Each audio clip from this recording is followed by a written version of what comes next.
is a writer, and we have her after a long time of having been in total blackout in Tigray. So this is a wonderful opportunity, and I'm really, really excited that you could join us, Mehret. Please say hi. Hello, thank you so much for having me. Glad to be back, connected and connected to the world. It's been a very strange 2 years. It's been a very strange 2 years indeed. It's difficult to know where to begin, given that there is a lot of stories that you would want to tell us, Mehret. But I suppose I'm going to have to start with what happened to you. You had an encounter at the Ethiopian Airlines in Mekelle a couple of days ago, and you posted what happened to you on Facebook and on Twitter, and you said that you went to the airport and then you were turned away, and the reason given to you was that young people were not allowed to fly, but there was a lot of things happening. It wasn't entirely clear. So I think it would be good if you could start with that. What happened, and why do you think you were banned? And then we will see how far we could go into other stories as well. Okay. So you cut up for a little bit, but I think I get the gist of the question. So it's about what happened at Alula International Airport in Mekelle. And so I had a ticket for a flight that was going to depart from Mekelle at 6:40 p.m. And so I arrived at around 11 plus, maybe a few minutes later. And so I arrived there to check in for my flight. And then there were Alula International Airport, there was federal forces, and there were Ethiopian Airlines employees. And so an Ethiopian airline employee that was dressed in all green and an Ethiopian airline clothing explained to me that I would not be able to travel. So I was traveling to Addis Ababa for medical reasons. I've discussed this many times. I'm sure people know about this as well. I have a degenerative illness related to my eye. And so basically I've been getting treatment in Addis Ababa from a doctor that has experience. And so it's been very difficult the past 2 years trying to get the necessary medication, and also having a doctor look at my condition, a doctor that has experience in treating my illness. And so finally, when roads were open, I wanted to go to Addis Ababa to see my doctor, who I've been consulting with, and asked me to travel to Addis Ababa so he can personally treat me. And so I was traveling to Addis Ababa, and so although I had medical reasons to travel to Addis Ababa, I did not have medical papers referring me to Addis Ababa, because I did not know that was required. I mean, it is a right of an Ethiopian citizen to travel to any parts of Ethiopia. I'm a lawyer as well, so I know my rights pretty well. But once I arrived to the airport, what this Ethiopian Airlines employee explained to me was that people of a certain age range were not allowed to travel unless they had arrived to Mekelle after Ethiopian Airlines had commenced their flight into Mekelle, or unless they were accompanying a minor or an elderly person or someone that had some type of illness. And so he just stated these particular things to me and said that I would not be able to travel unless I fulfilled one of these criteria. I told him I was traveling for medical reasons. I was born and raised in Addis Ababa, and my ID indicates that I'm a resident of Addis Ababa. And then he basically told me, you cannot travel to Addis Ababa right now. You cannot get on this flight. He said, if you have medical reasons to travel, you can go and get a letter from your doctor. And then I asked him, do I have to pay extra because I'm gonna have to get another flight? And he goes no, you don't have to pay, because it's us that's turning you back. we're turning you back. So, but I think he didn't put into consideration how expensive it is for somebody in Mekelle to travel from the capital to the airport in Quiha. That's about 11 to 14 kilometers away. And so it can cost somebody anywhere between 700 birr to travel to and back, or even more, to travel to the airport and then go back again to where they came from. And so I tried to have this discussion. He told me he would not be able to allow me to travel. And so you see people coming to the airport and then showing and then like they would usually just show your ticket and you just pass by. But then there was this guy at the compound, the gates to the terminal, explaining to people, if you do not fulfill these criteria, you cannot travel. And so we had this back and forth with him. He told us, and then we asked him on whose authority that he was turning us back, who made this decision. He said he didn't know anything. He said he had this piece of paper that showed him who the passengers were and that he would not be able to tell us any further, that nothing was explained to him and that he was just doing his job. And so a lot of people were turned back that day. One of the people I saw, he hadn't seen his two children in 2+ years. And he had paid a lot of money to travel and to be able to see his family members. And he was being turned back at the airport, and you can see the disappointment in his face as the airline employee explained to him that he would not be able to travel to see his family. And so it was a very disappointing sight.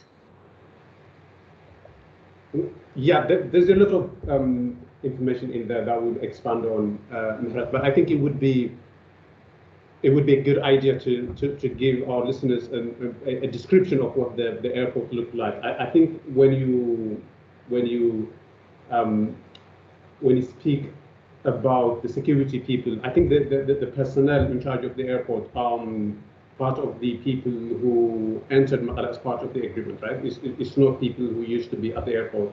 So my understanding is that these federal authorities, it's federal authorities and Ethiopian Airlines employees that were present in the compound of compound of the. Because I think these details might matter. They were not speaking in Tigray; they were speaking in Amharic to the people. What would the environment like? Could you? I don't know how much you would like to. The airline employee was explaining the restrictions in Tigray. All right. The airline, I think that was why he was specifically chosen, because so he would be able to explain to people in their language what the ban encompassed. Yeah. And so I think that was why he was specifically chosen, so that he can explain in Tigrinya what the bans were. And so I think that's. Sorry. It's fine. And so I think that was why he was present. Yeah, and I think he said that until you arrived at the airport, he had no idea that there would be any sort of ban. As far as you were concerned, you were expecting that you would fly, right? There wasn't any reason for you to have felt unsure what might happen to you. And you're telling me that other people were also turned away, and they were told that if they were not within the aid range that was within the permissible range, they were turned away, right? So as far as they were concerned, the procedure was very true. They would just take your ID, see your age, and then if you were within that range, you were just turned away, right? Yes, that was good. I mean, there were rumors in the city about people being turned back at the airport the day before I arrived. I thought this sounded insane, and I thought people were making it up. And so I had heard rumors, but there was really no reason to believe that there was much truth to it at the time. Because normally I think when Ethiopian Airlines makes some sort of change in schedule or in flight conditions, normally they send out messages so you know what is happening. And that didn't happen. I actually received a text like after I was turned back, and I went home. I received a text from Ethiopian Airlines telling me that my flight had been changed to I think that it was like going to be an hour or an hour and a half late. They were like, your flight's going to be at 2:30 p.m. or something. So they sent me a text just minutes later, just minutes after I was turned back, explaining that my departure time had changed. And so it is possible for them, they were not very. Yeah, I don't want to sound like I'm interrogating you, but I think I want us to get into the bottom of things as far as you're concerned, what they told you and everything. They were not specific with the reason. They just told you that from the higher ups, they were told they wouldn't, they couldn't allow you to fly if you were within that age range. It wasn't clearly told to you that it was the government or maybe the Tigrayan authorities who were. The Ethiopian airline employee used the word government. Government has sent us these restrictions. Has like. It didn't say which government. It didn't. So he didn't use the term government. He wasn't specific about which government. So there was no mention of Tigrayan authorities. He used the term government. And so that's what I got from him. All right. And the other point that you mentioned in the post, Mehret, was that you had to pay an exorbitant amount of money to buy the ticket. The ticket was unusually expensive. And could you explain what you meant by that? By how much was it expensive, and what was kind of the price that you were expecting to pay, and how much did you actually end up paying? So I paid 7,100 birr to travel, like a one-way ticket, a one-way economic class ticket to Addis Ababa. And so when I traveled to Mekelle in May of 2021, it was something like a one-way ticket, a one-way economic class ticket was something like 3,000 plus, maybe 3,400 or something. And so I paid that amount. Now I was paying more than twice that amount. And so that was, and I believe I understand that in the year and 6 months that we've been blocked off from the world, that there has been some changes, that inflation has been a major concern for Ethiopia, but I do not believe that amount of money was warranted. And I also believe, and I saw a statement by Ethiopian Airlines claiming just minutes ago, claiming that tickets were something between 3,000, just over 3,000. But and so I have my receipt. I can share it with Ethiopian Airlines, with the Ethiopian Airlines. If it's necessary, and hopefully I'll get a refund for my ticket. But yeah, so that was an exuberant amount, and there were other passengers there that told me that they had paid even more than that, and you can also, and at the time there were tickets that were even more expensive than mine. I could see it on my app. That was kind of telling us the price for the tickets online. And so and so I think I've also heard other explanations from Ethiopian Airlines employees that say, things go up and down, but I think what happened in the past year and 6 months is that people were not able to travel back and forth, whether it was for medical reasons, whether it was for, to visit family members or whatnot. People have been disconnected. And so I don't believe the Tigrayans or tickets from Tigray should be treated like any other ticket, or that trying to take advantage of these people that have not seen their family members for years, or people that need medical checkups and that have been denied access for years. I think that kind of carelessness is very morally irresponsible. Yeah. Well, I think your friends are excited that you're online. I could sense that they're trying to call you and to send you text messages. I understand that. Don't feel any pressure. So as far as you're concerned, Mehret, what was happening in terms of the price was that the Ethiopian Airlines was essentially extorting money from Tigrayans because they didn't have an option and they were going to pay however much they were demanded to pay. That is your understanding of what was happening, right? Yeah, I think that is what's going on, because the need for tickets, this excitement, it should have been accommodated in the way with the understanding, even if it wasn't some executive in a boardroom making this decision to make it as expensive as possible, being unconsiderate to the situation of Tigrayans in this time, in and of itself, is morally irresponsible. It may not have been like this thought out decision, but even not even giving it the proper consideration that it deserves, I think, is irresponsible on their behalf. Yeah. Well, so my understanding, and not just from having conversation with you now, but also having trying to read lots of things from other people's also experience in terms of what happened to them at the airport. It seems to me that the Ethiopian Airlines was engaged in something that is not just immoral but also illegal. Again, not a surprise really. After all, this is airlines that was carrying weapons before. I don't know if you know that.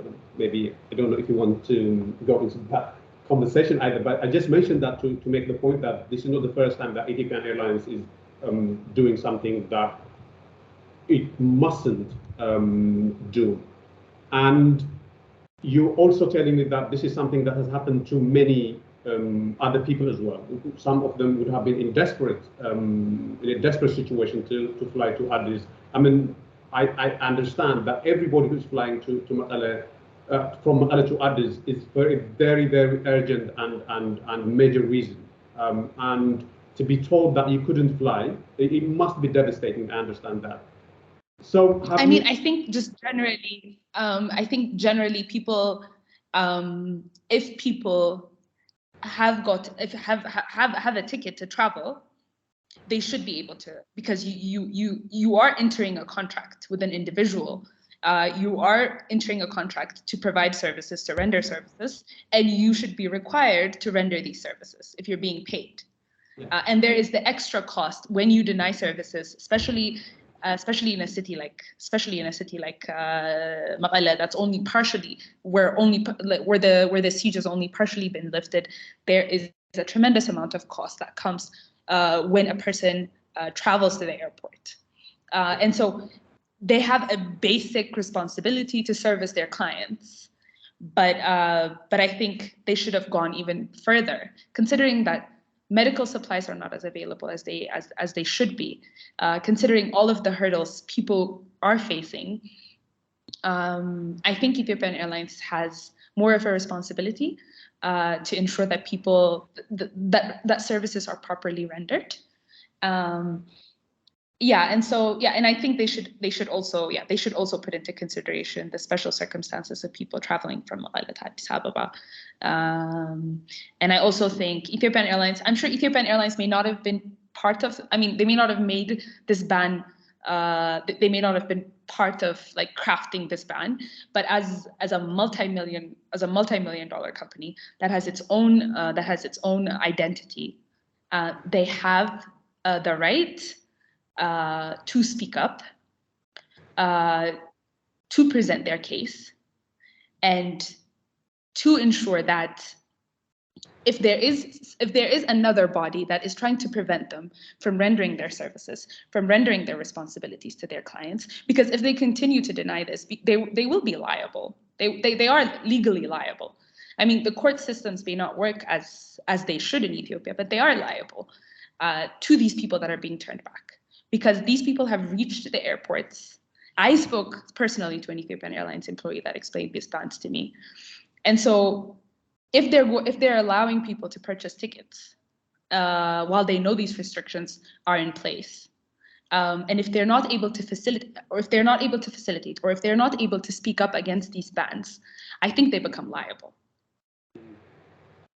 Well, so to kind of represent the other side of the story, I think I have to mention that Ethiopian Airlines today issued a statement that basically said that, number one, there wasn't anything of the sort that you are describing. No one was turned away based on aid.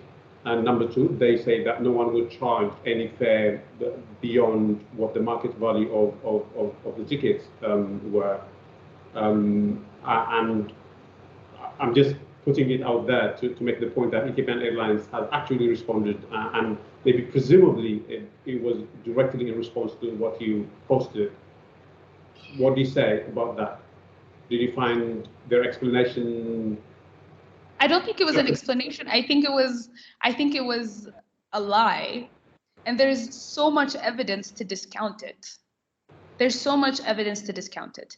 If they don't believe that this ban should be in place, what they should do is speak up against it.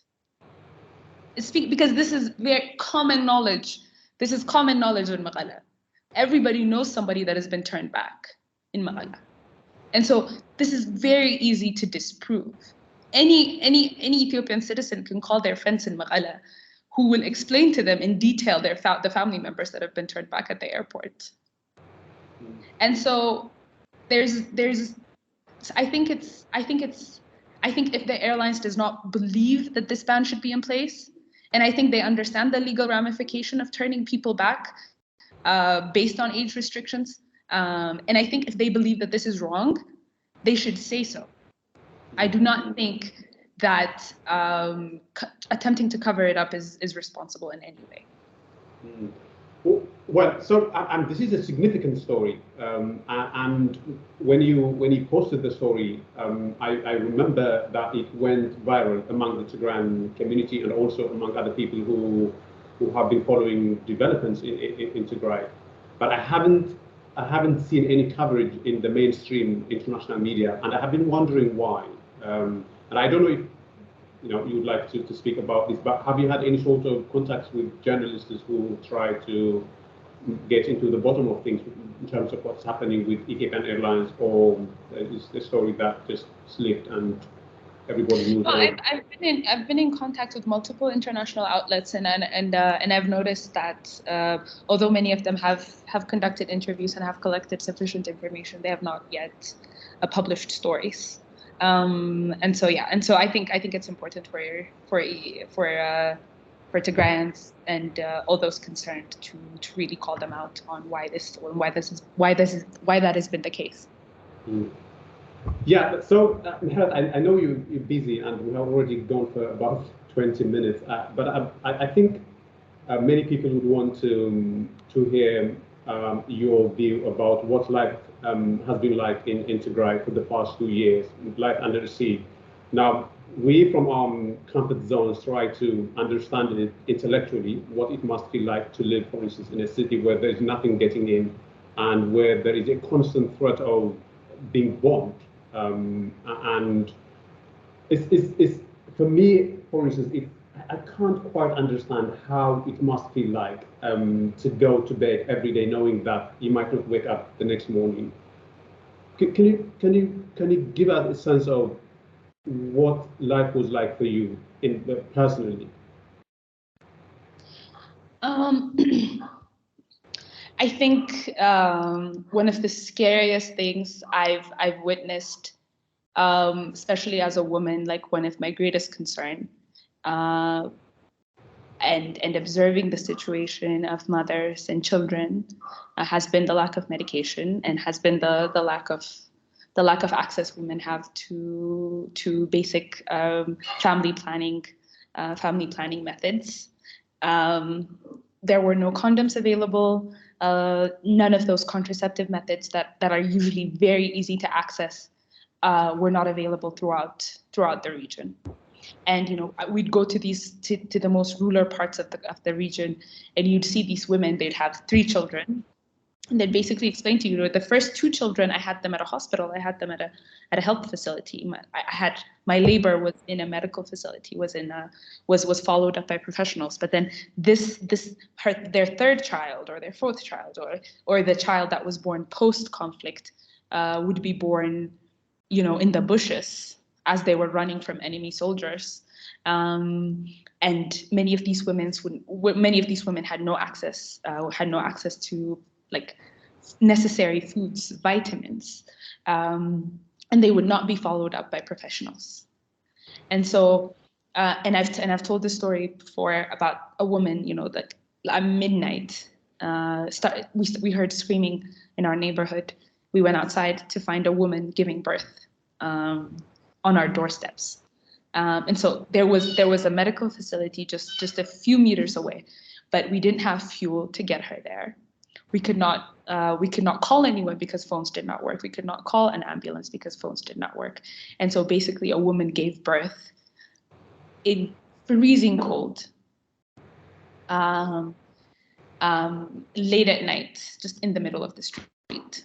And so that, for me, even understanding that women could not protect themselves in this situation, could not protect themselves from basic things, from basic STDs, that was a very, very scary understanding of situations. That even if you were to choose or to decide to have children, that you would not be able to take the necessary medication, that you would not be able to follow up with a medical professional, and that your children will not, and even if you were going to give birth, that this child could not get vaccines, could not be properly could not get proper nutrition, and you will have to carry a weight of this conflict for the entirety of your life.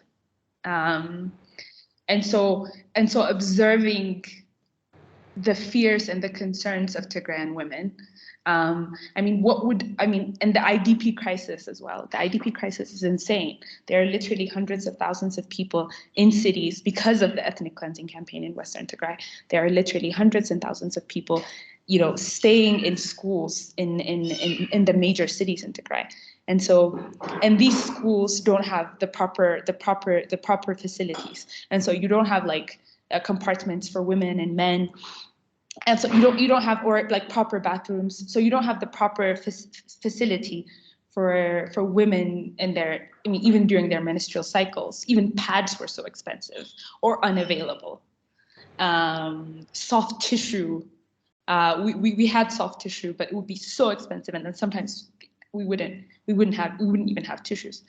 And so me as a person with relative privilege would not be able to access these basic things, like contraceptives and tissues and all of that stuff and menstrual pads. Me as a person with all my privilege, with all my access, would not be able to access these things. And so I can imagine the position of IDP women that have been displaced from their homes and are sheltered in these makeshift schools, and then are not, don't have these very basic things. And so there's these very basic things that people were lacking. You don't have banks, you don't have access to money, you don't have all the very basic things that people need in the 21st century. For me, as a young person that wants to apply to jobs, that wants to do research opportunities, that wants to work, that wants to thrive, that believes that this time of my life is going to be possibly the most productive. And so me really wanting to work hard and move forward in my career, but have that be very difficult under a communications blackout. That's secondary. It doesn't matter, considering that a lot of people were losing their lives. Me as a person not being able to access medication for my eye. I don't want to make it seem like a big deal. It's not as much of a concern when you consider the very many that starved to death, that had no medical access. And so we're dying for very, very, very, very basic things, that because they couldn't access the most basic things. People, that had diabetes, but couldn't get the proper medication. That people that have had diabetes for like 10, 15 years, that have lived a normal life, all of the sudden, they can't access this medication, and so they lose their lives. And so that being your daily life in the 21st century, it's very strange. Not having a phone is just a very strange phenomenon. Like you can't figure out where people are. And so if you want to talk to somebody, you'll have to go to their house, and then you'll have to go to their office, and then you have to go to this place you hear that they go to. And then like you have to be more mobile, but being mobile is very difficult because fuel is so expensive. And so you basically have to walk everywhere.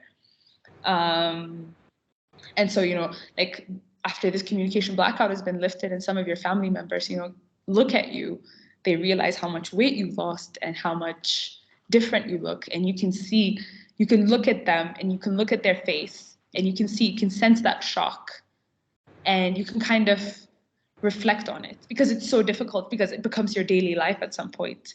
And then you have to talk to somebody else that has not been living the life that you've been living, to just look at you and have that shock in their eyes for you to kind of conceptualize what you've gone through. And so, yeah, it's just, there's this way your mind normalizes things at some point. Like, I remember in November and October of last year, airstrikes had become daily. Like, they'd become daily, so nobody wanted to do a story about them. And I think that's the one thing that the Ethiopian government has figured out, is that international journalists don't want to do the same story that they did yesterday. And so if you bomb Mekelle today, the best time to bomb Mekelle again is tomorrow, because they're not going to do stories about Mekelle being bombed on consecutive days. And then one of your friends would be like, "Hey, did the drone not hit today?" And then because, "Oh yeah, that's so strange. I don't think I heard a strike today." And that becomes your life, where you're wondering, have I really normalized airstrikes to this degree? Have I really normalized? Is this my life now? And so people cope in the strangest ways under siege, but I really, it's the strangest thing, and I think it's going to take me a very long time to properly articulate what that experience was, and some amount of reflection for me to understand what happened. Yeah.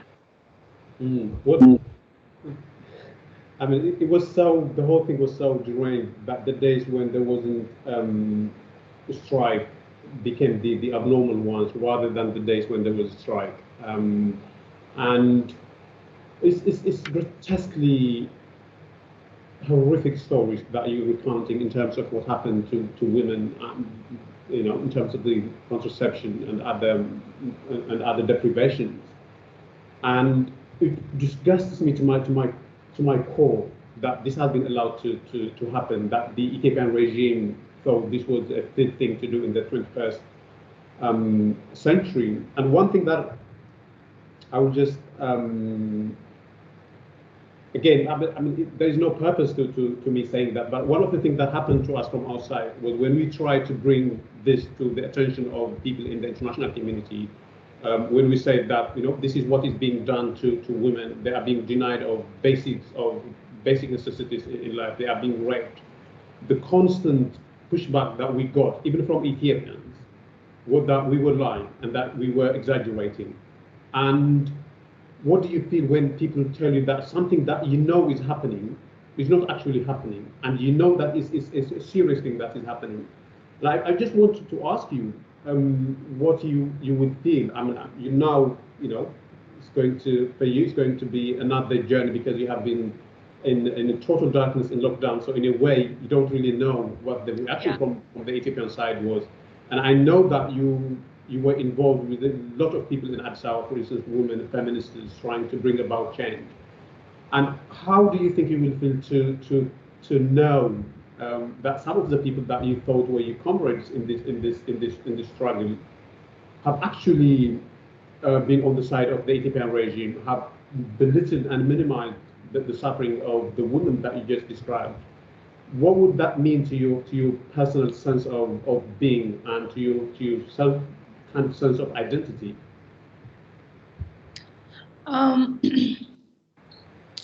Yeah, I think there was that initial shock where you kind of realized you know, it's women's rights are important, but you kind of get the sense that they're important when they're on the right political side. They matter more. I mean, some of it is probably from a lack of depth. I think from a lack of depth of what reproductive rights or what women's rights are, how significantly important health facilities, small health facilities are to women. Some of it, I think, is that misunderstanding of you just can't Google like what to do when you're pregnant or whatever. For most rural women, health facilities, these small health posts, are the most significant things. And I think some of that community, some of that feminist community, is kind of detached from this reality of the importance of contraceptives. I think they kind of think those seem too basic to them at some point, that they don't feel like they need to advocate for it. But really, it's the most basic foundation on which women can thrive. And so I think that's sort of missed. That they sort of missed that message, that significance. But I think this camaraderie, like I don't know. It was just strange to have that education, that knowledge, that political, that if you are a feminist movement, if you are fighting for women's rights, then it's women's rights that come before other political considerations. That should be your politics. That should be your ethnicity. And so I think that message was missed. And I think advocacy it wasn't the status quo, maintaining that status quo and continuing to speak up on the side of the most simplest understandings of feminism just persisted. And so I think that's what happened. There were very many disappointing moments for me, as a person that was so involved in this for a great deal of my adult life. But hopefully, this is what helps us grow as a feminist community. I mean, a more diverse feminist community is obviously necessary. Hopefully, there will be more Tigrayans, more Tigrayan activists, more communities that have a better, that has a more depth in its understanding of women's rights, and that is willing to speak up for all women, from different classes, and especially in areas of conflict, and kind of that sympathy and that understanding is able to grow from now on. And so that's all I can say on that. Yeah, well, I think lack of depth in the right way of describing the whole, the whole failure on the part of different communities in Ethiopia. I don't think it was always a case of being cruel to Tigrayans. I think in some corners there was a lack of understanding, and I think some of the other factors also include, giving more weight to political and ethnic allegiance over allegiance and sense of camaraderie you described to the woman and to the basic values that you're supposed to defend. But I think this is a very complex topic, and I would hope that we'll have another time to talk about these things and other things. This is obviously my first initial observation and just me trying to reflect at this point. And I think I was part of that team, and I looking back and reflecting on my activism, I can also understand how, especially class-wise, there was a serious lack of depth in terms of understanding like the most basic things that define women's equality, and the role of reproductive rights and the role of women having choices. And I think the choice conversation is so like, it's so Western focused, and it's based on like abortions, and while that's absolutely true, that's a most basic right. That should be a most basic right for women. Access to health facilities, actually to doctors and professionals, for them to be able to make these decisions just go so much more. That's just like the very start of everything, really. Yeah.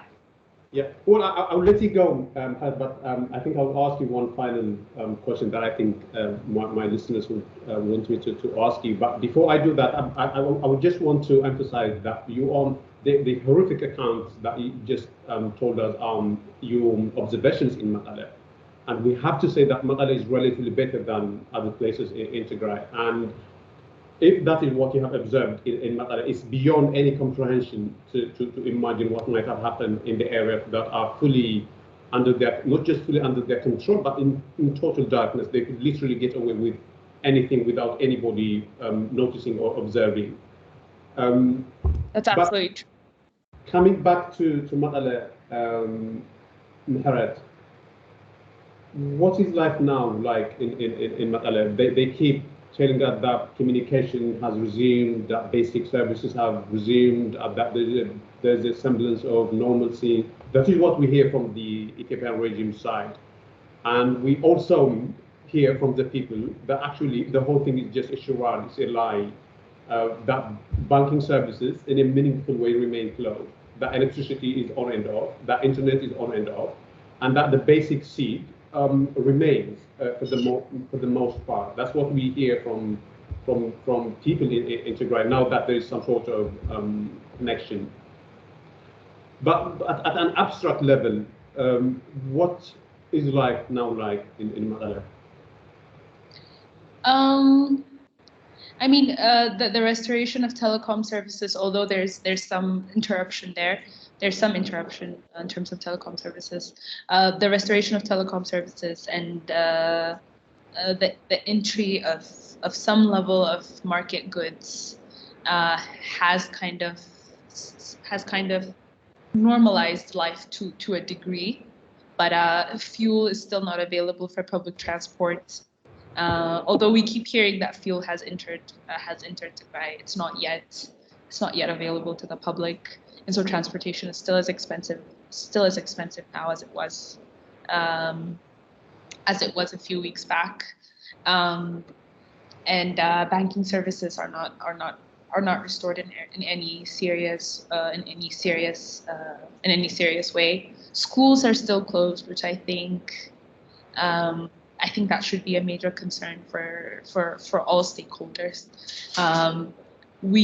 Schools and institutions, important, significant institutions that are supposed to kind of restart, public institutions that are supposed to restart services like universities and medical supplies still are not as available as they should be. Pharmacies do not have all these basic things that are required. And so while things have shown some improvement, it's not to the degree that one would expect 2 months and a half into this peace deal. And travel restrictions remain. It's very difficult. There's no way for people to travel through buses to arrive to Addis Ababa or any other part of Ethiopia, and or travel to Aksum or Adwa or Shire. Public transport, it's still either very expensive or unavailable. And so that's why a lot of the dependency, that's why there's so much dependency on the airline. And now there's some restriction there as well. And so we don't have the right of movement yet. We don't have the right of movement for individuals. We don't have the right of goods to travel into the region. And so a lot of the restrictions are still in place. And so life is still very strange, but it's improved but it's still quite. But it's not normal by the standards of maybe most citizens in Ethiopia. What most people should expect. It's just better from the absolute crisis mode in which we were operating ahead of a few weeks ago. Yeah. Well, I think at least people aren't going to bed dreading that there might be drone strike. So that's not nothing, given what has happened. I have heard you for more than what you bargained for. I'm sorry for that. We have barely scratched the surface. There's a lot of things that I would want to chat with you, and I'm sure that there would be you're going to give me another opportunity of this conversation. But for today, thank you, Mehret, and I hope you're going to write your account, your observations of what happened. I think that is one of the things that people like you who have the capability to write and to document should do. And I know that, and I trust you that you do that.